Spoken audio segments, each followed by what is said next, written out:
Hello, everyone. Thank you for tuning in. I am Lee. This is JLeesCorner. This is my review for Growing Up Hip Hop LA? I can't remember, but it's season 5, episode 6. Let's just get into it, okay? It is 4:30 in the morning, and I want to get this done tonight because I'm having a conversation with him on camera tomorrow. So, yeah. Anyway, like, comment, subscribe, share, become a whole JayBird. I am tired, okay, and all that goodness and stuff. Follow me on IG at J_Lees_Corner. But let's just get into this foolishness. I keep telling y'all the show be a bunch of bullcrap, but I ain't gonna say nothing about that. The episode starts off, we see they still at Eazy-E barbecue with him and his new wife or whatever. We see they still sitting up there with the little twists, telling TT that Sam said, she is in love with him, and TT is pissed off, okay? Mainly because she don't like Sam. Not only does she not like Sam, like, in that way, she don't like him in general. Okay, so it's a hard pill to swallow when somebody who you can't stand is telling people that you want them in a sexual way. It's like, nah, bruh, we good. Okay, so she walks away or whatever. You know what I'm saying? Because of some bullshit. But then she comes back and she goes over to talk to Egypt, and we can see there's tension between her and Egypt, but solely because Sam has it in Egypt's head that TT probably want him, and that's why she has such an issue with Egypt and Sam being together. And it's just stupid. You know what I'm saying? And he's like, oh, so what was going on over there? Things like tension, like, oh, nothing or whatever, but it was just awkward because, Sam was saying that, I'm in love with him. And she's like, oh, yeah. She's like, oh, so you do that? She's like, well, I can see, because sometimes y'all like a little, and the fact that Egypt was trying to explain why she believes Sam could think it was stupid. It shows how immature and how non-functional her brain fully is. Egypt's brain is not functioning off 100% capacity. It's not. Her brain has to be at like 62% function, because how can you not tell that she don't like that boy? The fact that she was trying to kind of just, but I feel like, I'm saying, I can get it, I can understand that. And I'm like, what? And even teacher's like, what? Well, I know you don't like him, but you know what? Nope, that's it. You know what? Okay, fine.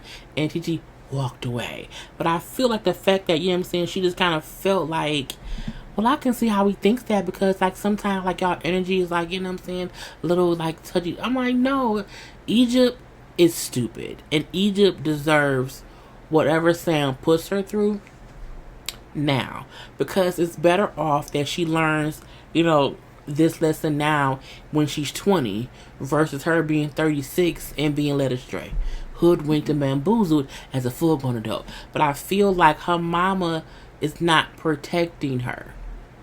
It's ways to allow your kids to still make mistakes, but at the same time, you encouraging this shit, and I don't know why. Pep is encouraging it and not blocking it as if Sam is a good mate for her daughter. And I'm like, how? What does he do that's good? And I swear, I tell you, it's, girl. Anyway, hopefully in about 2 years after Sam was just confused the hell out of her and they break up, she will learn from this, because I just don't think it's a good thing. Now, we then see Boogie has opened up a rehab. Yep, I said, what? Okay, so he bought a house that he will run as a rehab, okay? But for right now, he will have it as a sober living house, because they have to get licensed as a rehab first. So in the meantime, in between time, it'll be a sober living house where people will come who are getting out of rehab, and that's where they will go to transition back into regular life. I said, well, that's smart.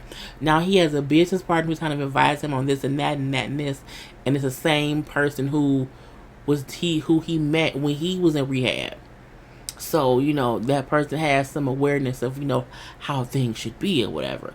Now, You know, he like, well, all you need to do is you need to be the poster child for this rehab or whatever. You know what I'm saying? And just focus on this one location, you know, and getting it off ground and making it be a thing or whatever. You know what I'm saying? Boogie brings up how because when he went to rehab, that's when he realized this is what I should be doing. I need to be helping people. Like he realized I can help people go through what I went through in an easier way. He said because he hated how when he went through it, how much he was treated like a drug addict. And I'm like, but you were. You were a full-on drug addict, okay? But I get what he mean, like, you don't have to treat me like shit. But at the same time, sometimes we do to get the person in rehab, okay? Because God knows what would have happened to Boogie if he did not go to rehab at that point in time, okay? Now, we also see that his daddy don't know nothing about his new business venture. And guess who's coming over to visit? His daddy, okay? So when Dan get there, I'm like, how does Dan get on my nerve? I'm just happy here for something about someone else and not him, okay? But he says how when he seen the guy who was the business partner, like, he looks for me. That's who was around when Boogie was doing rehab stuff. So what's going on here? Because he don't know what's going on. So Boogie then said, oh, surprise! I bought this house. I'm opening up a rehab. It's going to be a sober living house right now, whatever. And you know what I'm saying? This is what it is. Yay! And Dang was like, I feel like Dang felt a certain kind of way because one, Boogie didn't come to him about any of it. Like any questions, nothing. He did it on his own. Well, how much the house costs? How much did you pay for it? You know what I'm saying? You know, where do you get the money? And he like, well, you know, the house was $600,000. I put down $200,000 or whatever I got, you know, a loan from bank. You got good credit? Get a loan? He's like, yeah. Yes, and I think Dame's thing was, why didn't you come through me? I think Dame always wants to be involved in some kind of way in whatever his kids have going on because he feel like they should come to me. And I think he was offended in some sort of way that, you know, Boogie did all this without him. Okay. So, you know, Dame bring up, oh, okay. Wow. Well, you know what I'm saying? Okay. He then said, well, all right, you know, if all else fails, you own the house. I'm like, what you mean if all else? Dang, you ain't shit, okay? And Boogie said, yeah, you know, it's true. If it fails, I have a house I can sell. Dame then said, Boogie knows nothing about business. He doesn't know anything about business. And I do feel like he may be getting scammed. I feel like I'm always getting scammed. And you know what I'm saying? He don't know nothing about being in business deep down. But that's why you partner with somebody who knows the business. He then says, Boogie, well, y'all want to look at your contract to be sure things on up and up. And I think that's good, but I also feel like your daddy ain't no lawyer. Dang, if you have a lawyer, whoever your lawyer is, let your lawyer look over it. Dang, he don't need you all in his business. And I feel like Boogie did not say, okay, Dad, cool. I think he felt like, for what, nigga?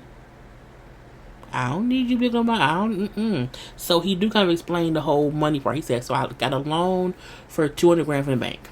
Okay, and then the business partner dude, he also put up $100,000, and they kept going through the math and dang. So is this a dang shit? Let him talk. Okay, so again, Boogie got a loan for $200,000. He put $100,000 of that $200,000 up, and the business dude put up his $100,000. So they put $200,000 in together, 100 and 100. Now the other $100,000 that he got from his loan, he kept that to get the business up and running. Okay, and to keep it afloat while, you know what I'm saying, they doing things or whatever. Because again, he's gonna have a mortgage on that house because he only put down $200,000, so they still owe $400,000. Okay, so yeah. Anyway, I said that's cool, and then he said, "Oh, well, that's kind of crazy." He's like, "Yeah, we just go hard, go home." Cool. So they then send chit chat about Ava, okay, the sister who was Rachel Roy's daughter, and you know, Boogie brings up, like, I talked to her. I did talk to him and saying that she just, you know, she said that she wrote that statement to protect our little sister because she wanted, you know, just the judge to know like what it's like being your child. Well, that's like she's trying to make me got to be a bad father. You may be one, you don't want to accept it. Point blank to the period. Okay, so he, you know, that's not true. And he broke it. Well, she said that Tallulah cries when she has to go to your house. She does not want to go over there, whatever. She's being forced. Well, that's not true, you know. When she's with us, she's a totally different person. So I feel like, you know, that's their mom, you know, told them to. I'm like, Dame loves to blame everybody else except himself. But I digress, okay? So they did that to break your mom. No, nigga, it's you. Issue, okay? And so he then say Ava is white people disrespectful. I bought her a car and I could be talking to her and she's in the car that I bought her and she'll just pull off. That's white people. I'm like, first of all, she just don't like you right now. And sometimes if your parents, I wouldn't do that. I would not pull off. I did one time when I stole around a car, but that was a long time ago, okay? And I was in my sister's car, I stole it or whatever, and my mom and dad put up on me. I tried to pull off. But I wasn't like arguing. I'm like, maybe they won't see me. Girl, I was so dumb. Anyway, I was like 18 at the time. So anyway, he said she's being rude because she just pulled off. You difficult. And I feel like if y'all arguing, she don't want to deal with you. So just leave. So, Boogie brings up how he wishes his dad would understand how his kids feel and listen to how they feel versus always being defensive when they're telling him what they feel. And he feel like that can't be true. They can't feel that way because that's how they feel. That's why you don't have a good relationship with any of your children. I mean, not there. No, you don't know there? Okay. He brings about your A was crying or whatever, and she feel like she's being put in the middle because you'll ask her to have her mom do stuff and her mom won't do it and you get mad at her and she feel like she's gonna, well, she should have never, did a statement against me. She should have done that. Okay.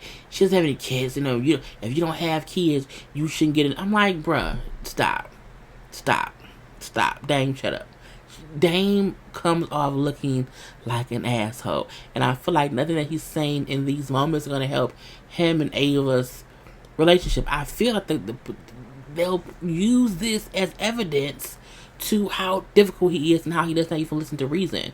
And I'm saying, just get me her together. Get me her in the same room, whatever.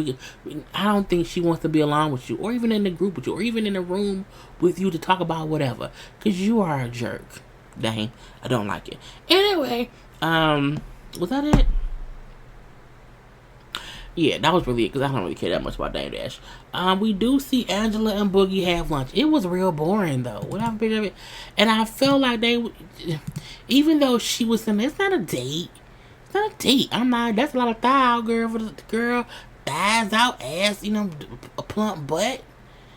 Of course he gonna want to hit that. I'm gonna say it right now. Now I wish Boogie would come in some jeans that at least covers. If you sit down and your jeans has your ass out, your jeans are too tight for one, and they're too short. Okay, you should be able to sit down. Your jeans should not be. He can get butt rape right now. Okay, he can get butt rape right now. That's how low his pants is. Okay, look at that. This is crazy. And the fact, look at this. You can read his phone is ringing in his pocket. You can see his whole phone in his pocket. Tight ass jeans. Boogie cute. We gotta take them tight ass jeans off. Anyway, they meet up for a little lunch, whatever. She makes it clear this is not a date. It's not a date. Yeah, it's not a date. It's not a date. They chit chat this and chit chat that about nothing. It was boring. It was pointless. And they then got up and went and took some pictures in the photo booth. And she sat down. Well, come on, Boogie. No, he should be sitting down and you have to sit in his lap. That's just how photo booths go. I'm gonna say that. It was boring. Next up, so we then see Sam. Sam and his daddy.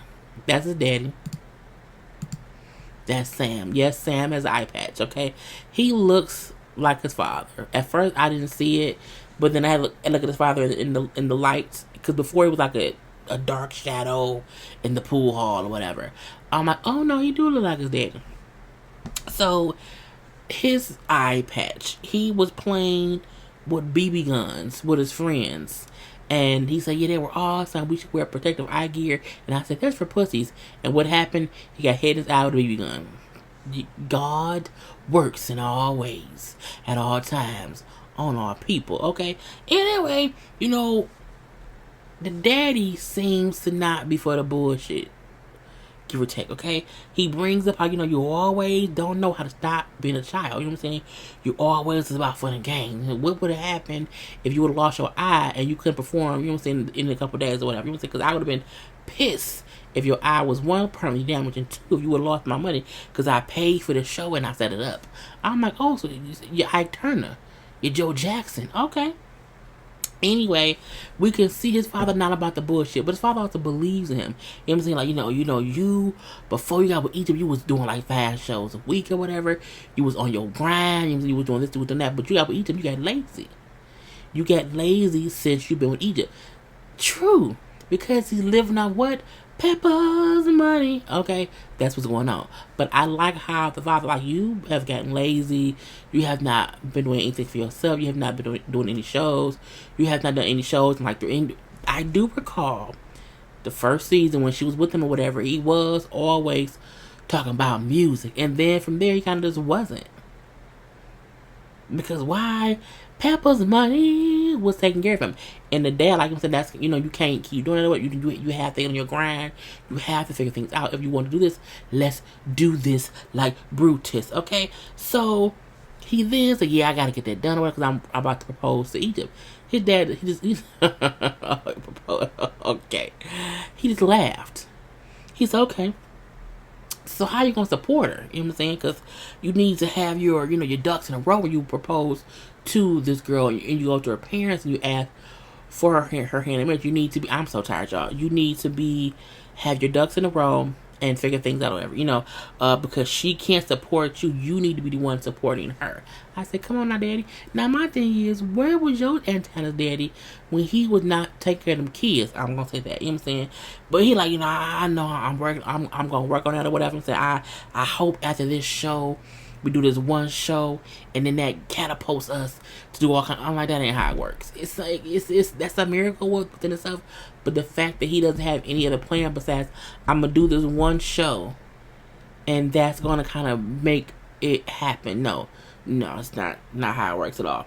Anyway, then ask him, well, how do you worry about each age? I'm saying, you have 2 kids with 2 different women or whatever. How? Well, yeah, I worry about each age every day. Because she's 21. Well, no, she's about to be 21. I'm 26.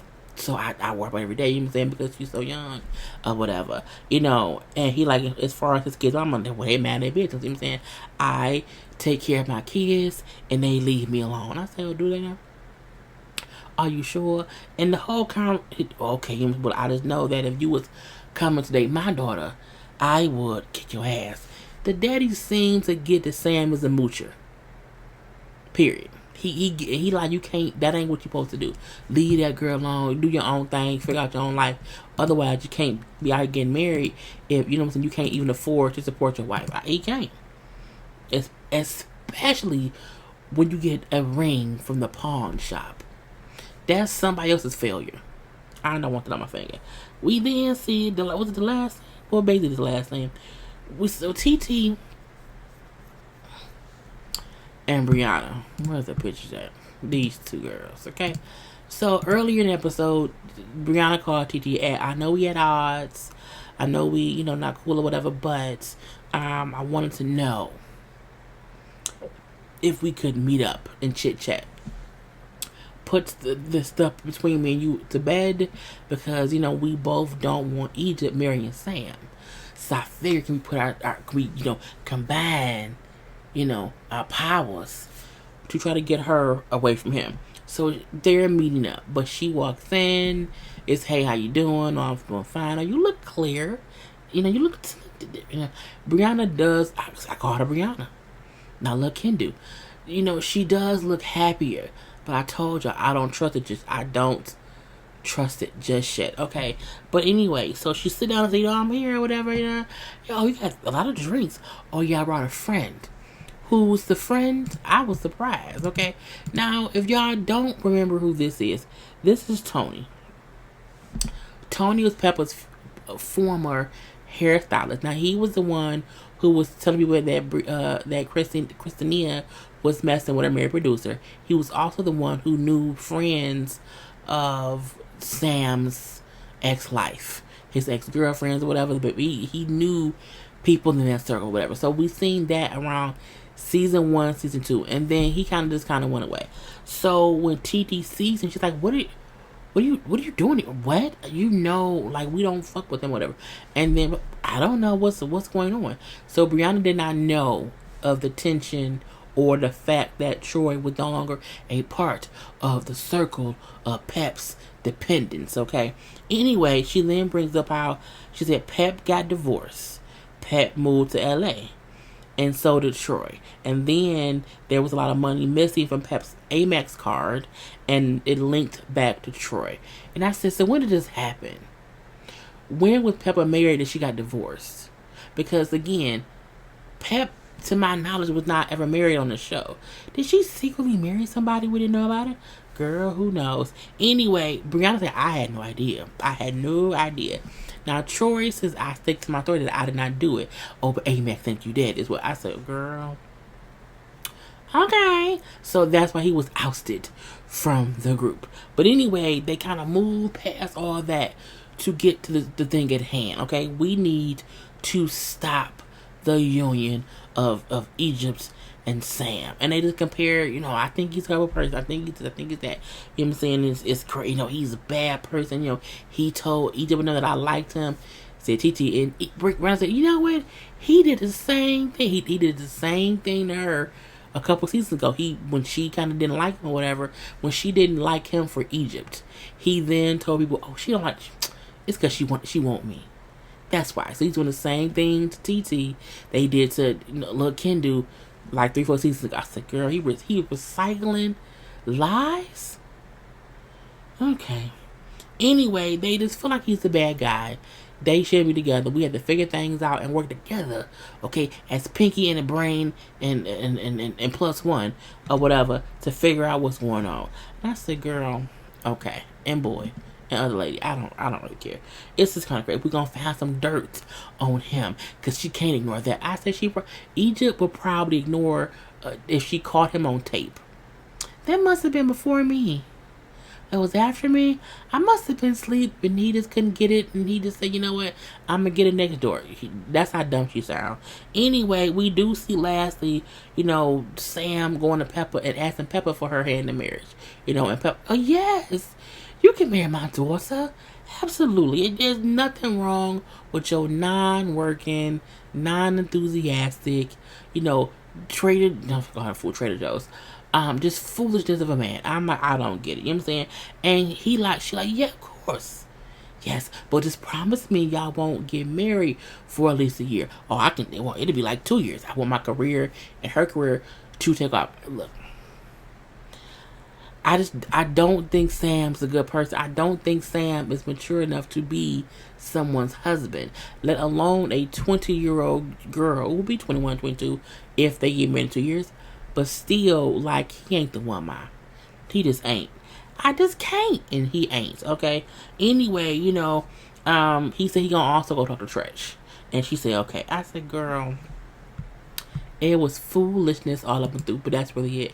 I'm done, because it ain't no more to give. The show was giving less and less each episode. It better get brighter, because I'm gonna get bored and stop reviewing this shit. Anyway, I'm done.